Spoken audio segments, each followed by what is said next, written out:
Yeah. Your team sucks. You know who really, really, really, really sucks? I mean, a new level of suckness. The highest level of shit that I've ever seen in a football team is who? Who am I going to say, George? The Jets. I see. I didn't even have to tell you. Jets. I didn't even have to tell you who I was talking about. What does that say? I mean, to watch.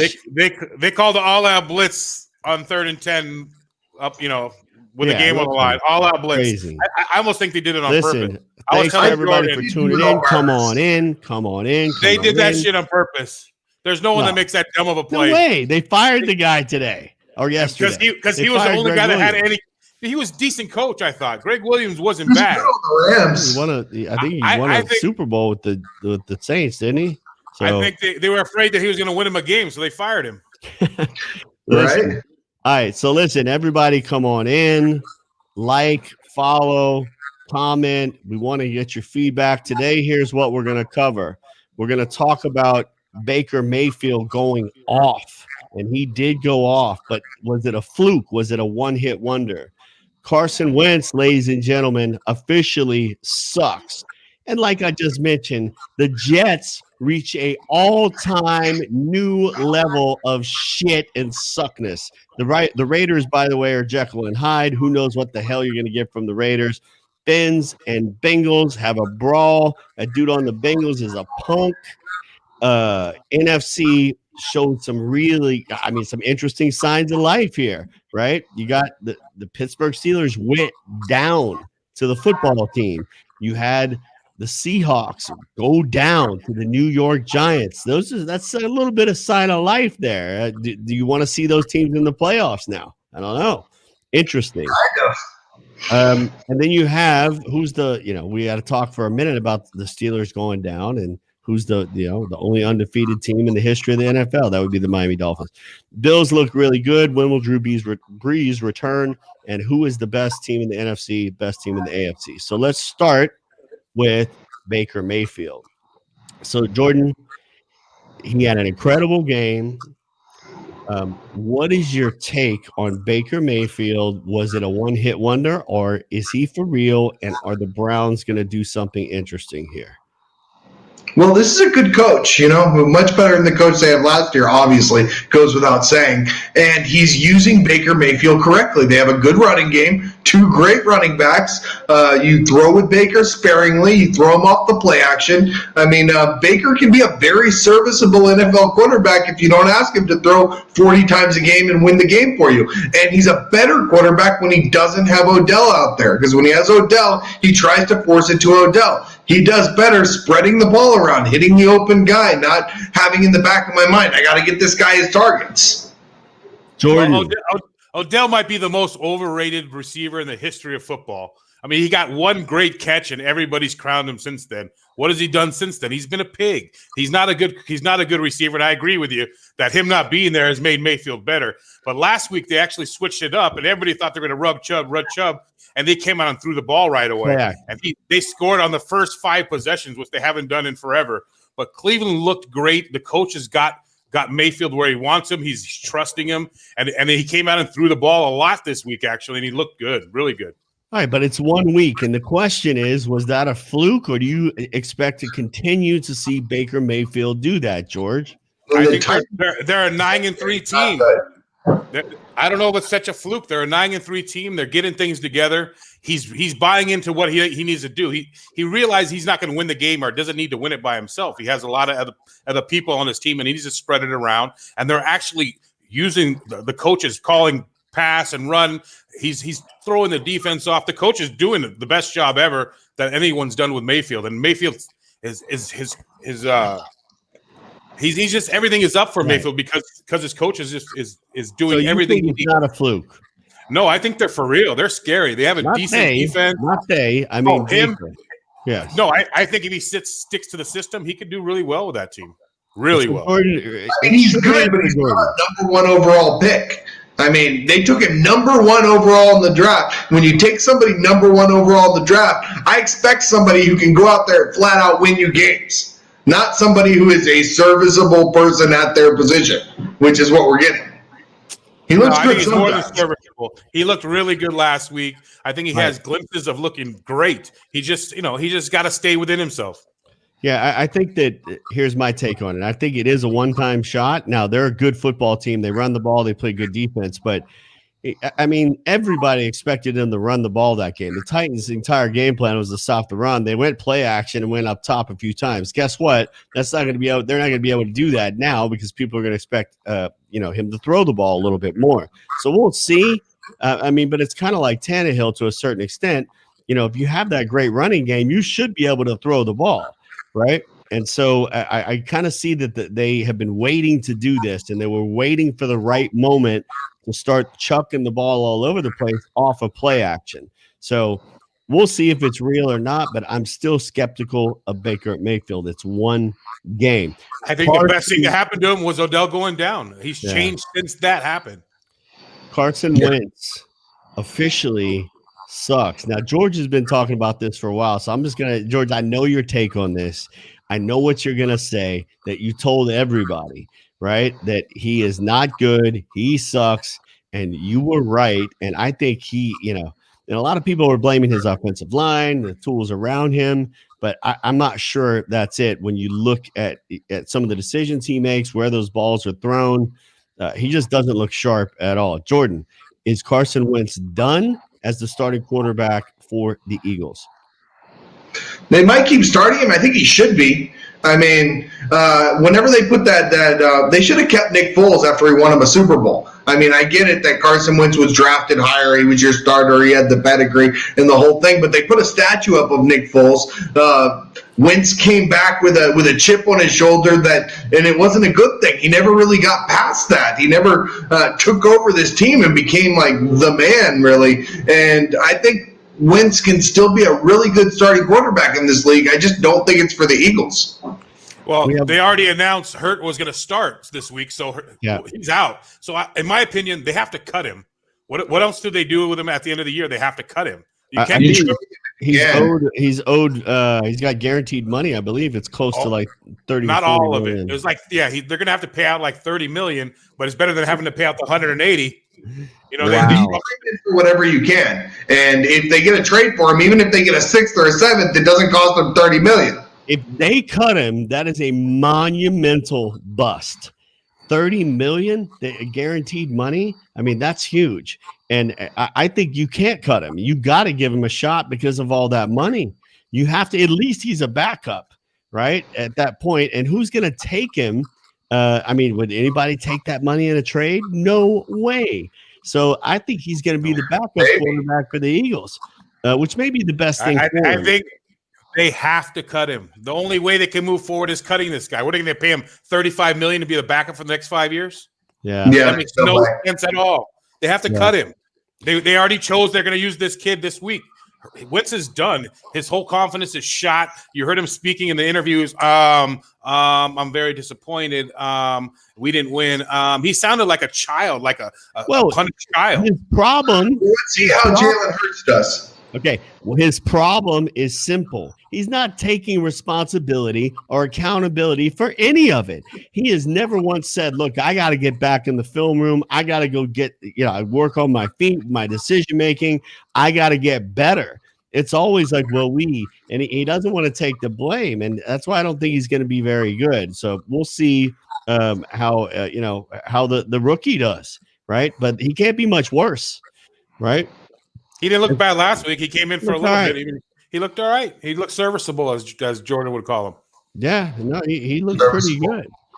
All right. So the Jets, we don't have to spend too much time on this. And let's talk about the Jets and the Raiders.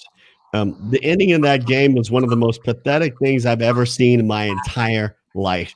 What an embarrassment. And then they fire Greg Williams after, and I don't know if you heard Adam Gase's press conference, but it was truly pathetic.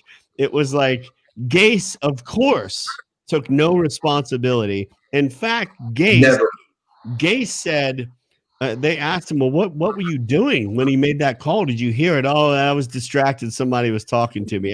Why is he still there? It's like, dude, if you're the head coach of the company or of the team, and you have the game won, and you hear a zero blitz come through your headphones to the last play of the game, I mean, you immediately call a timeout immediately, and you go and change the call. I mean, a zero blitz is ridiculous. And then the insult to injury, if you watch the play, the middle linebacker for the Jets, who's supposed to go, right? He just kind of hung back. It's like, what's he waiting for? Is Derek Carr going to take off and run 50 yards and score? What's he waiting for? What, are they going to dump the ball off and he's going to run 50 yards? It was supposed to be a zero blitz, and the linebacker in typical Jet fashion just sort of hung out there and allowed Carr to step up, which is an incredible throw. It was a great throw. But let's talk about that. Let's also talk about the Raiders. What the hell are the Raiders? Who knows what the Raiders are? The Raiders go toe-to-toe with what I consider to be the best team in the NFL. They are a division rival. But then they should have lost that game to the Jets. I mean, it was they played terrible. The Jets are a terrible team, and it took a miracle for them to win that. George, what's your take? You know me. I love the Raiders. They were built to beat Kansas City. That's exactly what they were built for, to beat Kansas City. They might struggle against other teams, but they were made to beat Kansas City. So they're going to go tough against Kansas City every week, and they're going to struggle against other teams. I think they were heartbreaking losing to the Chiefs. So they came out and laid an egg. But I really think the Jets threw that game at the end. They said, yeah, we don't want to maybe take a win and maybe lose our. Yeah, that's a great comment. Raiders play to the opponent's level. The Raiders play to the level of the team that they're playing. And I think we see that almost every week, except the Falcons. They didn't play to the level of the Falcons. They played way below the level of the Falcons and got blown out. And so, I totally get it. Jordan, you don't have to say much about the Jets. Let's talk about the Raiders a little bit. Well, let me just say about the Jets real quick that I think they're keeping Gase because if they bring in another coach, he might start winning some games, and they want Trevor Lawrence. They want that pick. I mean, tank at this point. I mean, why not tank the second half of the season? Why show signs of life now? And I think Greg Williamson, the coach they fired, was the best coach on that coaching staff. And yeah, they got rid of him. He actually pitched a pretty good defensive game before that. The blitzing was working.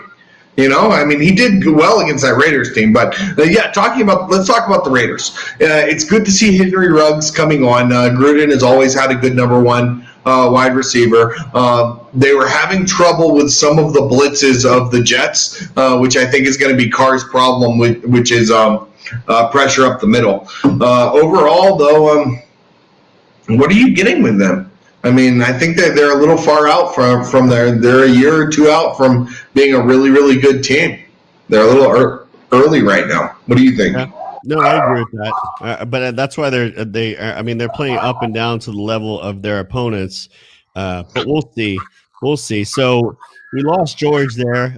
George is probably on AT&T Wi-Fi. All right. So we have the Finns versus the Bengals and the brawl that happened. And listen, I'm a Finns fan. I am a diehard Miami Dolphin fan. I make no apologies for that, ever. And I got to say this. I love this coach. I absolutely love this coach. And I don't care if they don't make the playoffs. I don't care what they do from this point on. The Miami Dolphins have a great, great football coach. So it was a scrappy game. There was fights. I think the Dolphins had three players, two of their best players, thrown out of the game. Devontae Parker and Xavier Howard, got thrown out. And this guy from the Bengals, who is a classless human being, really tried to take Jakeem Grant's head off not once but twice. 2 times in a row. And one thing I've noticed about how the sports media has covered this is they weren't showing it back to back. I watched the game. I'm sure, Jordan, you watched the game. That was dirty 2 times. And the first time was BS. And the guy should have been thrown out of the game after the second one. After the second one, Brian Flores ran out on the field to go kick somebody's ass. I love it. After he said, after the game, Flores said he should have kept his cool. I get all that, but that's his guy. And this team is going to fight you. This team is scrappy, and they're going to fight you. When you play the Miami Dolphins, you're going to be in a fight. And I don't care if you have a lot more talent. They have taken on the personality of their head coach.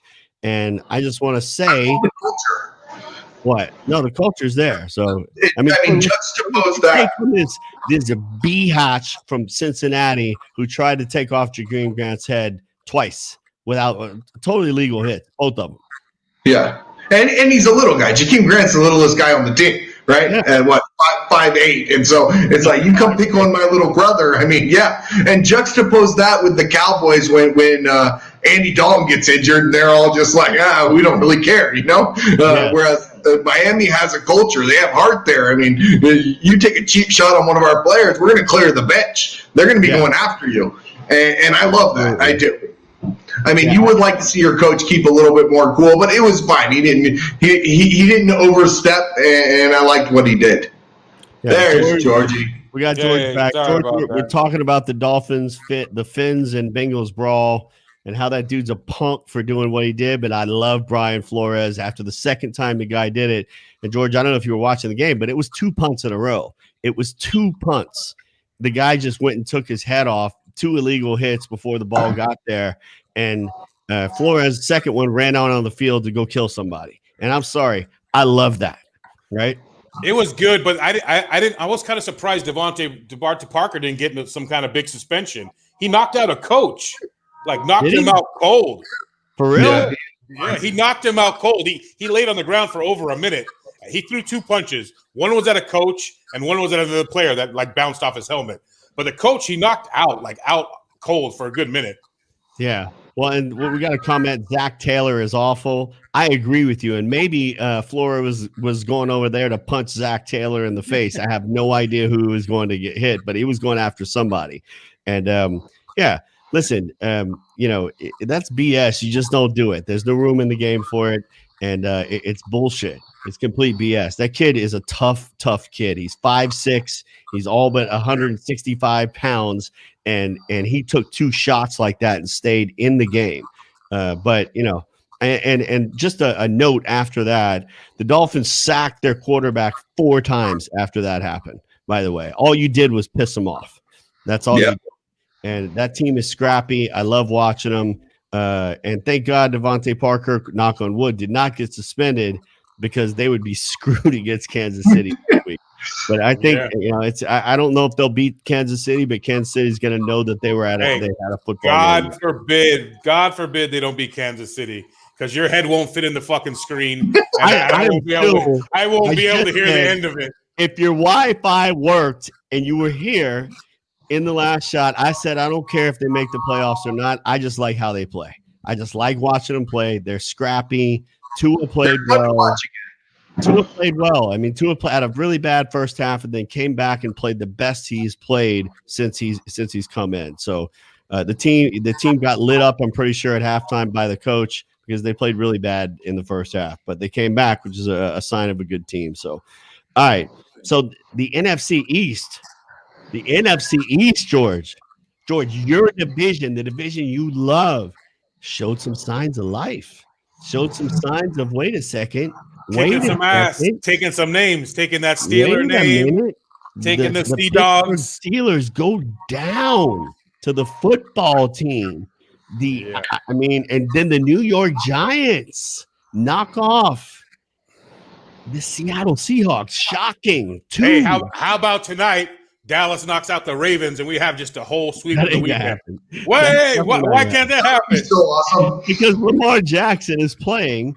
That's number one. And number two, they're coming off a freaking really bad loss, and they got to make a run. I still think the Ravens are going to. Hey, the Ravens are a really bad team, and they don't have their big tight end this tonight. It's not a great spot for the Ravens today. I'm telling you right now. Watch out for Dallas tonight. I know they suck, but watch out. All right, you called it before. So we'll see. Jordan, thoughts? Well, here's my question. Wait. Here's my question. Wait. Here's my question. My question is simple. Do any teams from the NFC East, now it's going to be the division winner, have a chance to win a playoff game? Yes. Hey, the Giants some really good defenses. I mean, if I was any other team right now, I wouldn't want to play the Giants or the Redskins at the end of the season.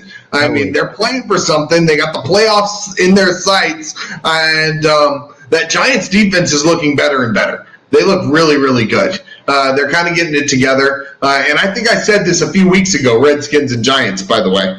And Redskins, their coach has gotten through the chemo thing, can actually spend some more time in the offense, game planning, and all that. Alex Smith is coming into his own. Jordan, predicting half of a division to win the division is not really a prediction. You might want to pick one.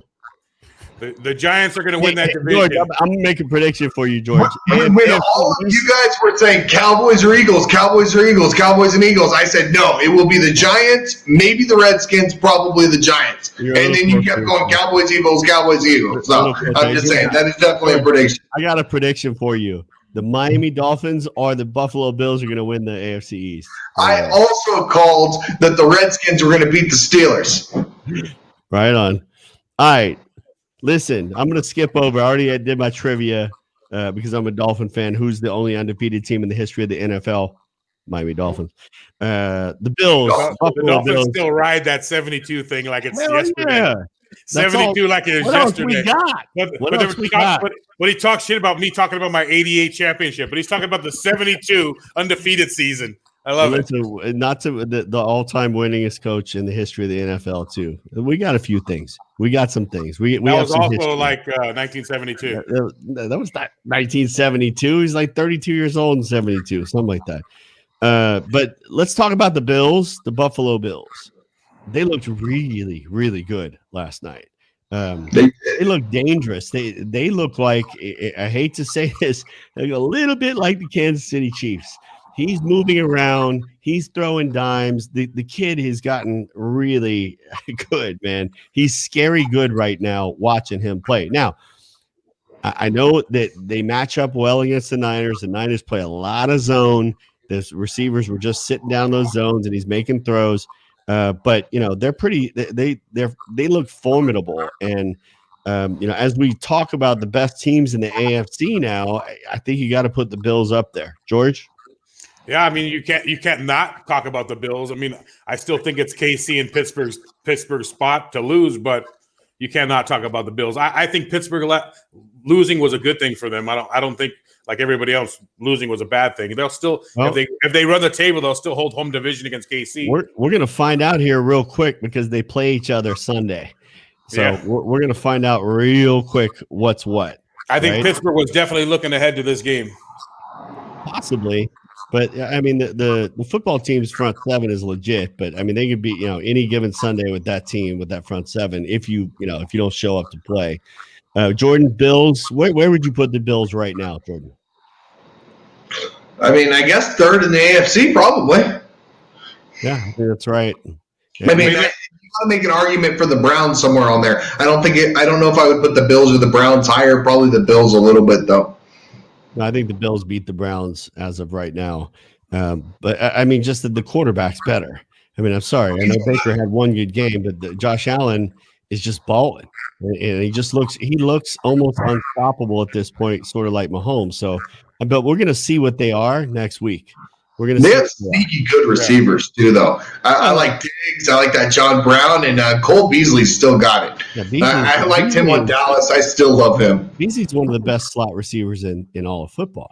I mean, the guy makes clutch plays. He makes absolute clutch plays. He doesn't get all the publicity, but he makes play after play. Every time I watch the Bills play, Beasley's doing incredible things, kind of like he did in Dallas. He was very underrated in Dallas too. He's a great player in Dallas. I was sad when they got rid of him. I was sad. I like that kid. He's such a scrappy, tough little guy. I mean, it was sad to see him go. Really. Yeah, I get it. So, real quick, we're gonna talk about who is the best team in the NFC, who's the best team in the AFC right now. and then we're going to make our predictions for the game tonight. Since there's basically an NFL game every night now, which is my dream. Love that. Awesome. It's nice. I mean, that's one of the good things that's come from the COVID thing. And they should look at that, right? They should just have a game every night. Why not? Why not? Why not? And so, George, right now, best team in the NFC, best team in the AFC. Who you got? Well, I'm going to stick with Green Bay. I think Green Bay is the best team right now in the NFC. I think they have the best quarterback, and I have to pick them over New Orleans, so I would take Green Bay. And for me, it's between KC and Pittsburgh, and I think if they meet, they're going to meet in Pittsburgh. So I give Pittsburgh the nod. Wow. Jordan, NFC, AFC, best teams. Green Bay Chiefs. Wow, that is the shortest answer you have ever given by far. I think the New Orleans Saints, because they're winning with Taysom Hill and that defense, and they've won 3 in a row, nobody wants to play the Saints right now. If Breeze comes back even remotely healthy, remember, Taysom Hill, it can still come on the field and do things. When Breeze comes back, I think I got to give the Saints the nod. I still don't trust Green Bay's defense enough. And I think, Michael Thomas, Drew Brees, Taysom Hill, I just think they're the best team in the NFC. AFC, I still got to say it's the Chiefs. The Pittsburgh Steelers the last 2 weeks have not looked good at all. They looked pretty bad. So we'll see what they are next week against the red hot Buffalo Bill team. But I until somebody beats the Chiefs handily, it's the Chiefs. They're the Super Bowl champs. They win in the clutch. Everybody expects them to be dominant every week, but there's no team in the NFL that just goes and blows everybody out. Including the Steelers. You're just making your point against your last point. That's well, right. True, but the Steelers just lost to an NFC. NFC East team. So I can't say they're the best. I mean, I can't. I think that's a fair argument. I agree with you. You lost to the worst. How can you be the best? That's what I'm saying is that they look a little bit unfocused. Now the COVID thing, listen, the whole COVID thing has got to be rolled into the equation for this year, right? Because you could say, oh, they've been distracted by COVID, this and that. Well, everybody's got to deal with it. So it is what it is. Everybody's got to deal with it. And some teams are going to have it harder than others. But you know what? That's called life, and it's called life with COVID, and they're going to have to deal with it. Now, speaking of that, life with COVID, the Dallas Cowboys play the Baltimore Ravens tonight. Lamar Jackson back on the field. I think the Ravens, after being embarrassed, are going to come back and they're going to kick the living crap out of the Dallas Cowboys. The Ravens are a playoff team from last year, and they have to win the next probably 3 out of 4 to get in. And so I don't think they're going to be messing around. This team is going to be motivated the rest of the way, and they're going to want to get in the playoffs. Imagine right now for a second if the Baltimore Ravens with Lamar Jackson, the last year's MVP, don't make the playoffs. Think about that for a minute. Those guys are going to be motivated. George, who wins tonight and why? I think Dallas is a dangerous play tonight because Baltimore is missing a lot of weapons. They're missing their favorite receiver. Andrews is not playing tonight. I mean, he's their tight end, but he's actually their favorite guy to go to. The running backs are still in and out. There's not much going on there. The team is not that good. Everybody's still trying to say last year, the Ravens last year. They're not that good. And I can see them getting beat tonight by Dallas, who has absolutely nothing to lose. Jordan, you both make very good points. So I don't know. It should be really interesting. As much as I'd like to see Dallas win it, because I just think it would be really interesting, it would make the league more interesting. I see the Ravens coming out and taking care of business. I just think they have to. I mean, there was so much expectations for him this year. It's a good coach, a good quarterback. They've taken a lot of injuries, but this is a must-win. They just need it more, so they're going to go out and get it. I'm going to use your word again. He's a serviceable quarterback. He's not good.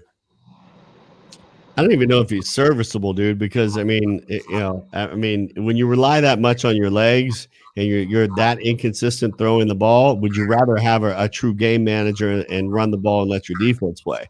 I mean, I don't know. I mean, he is a highlight reel, no doubt about it, right?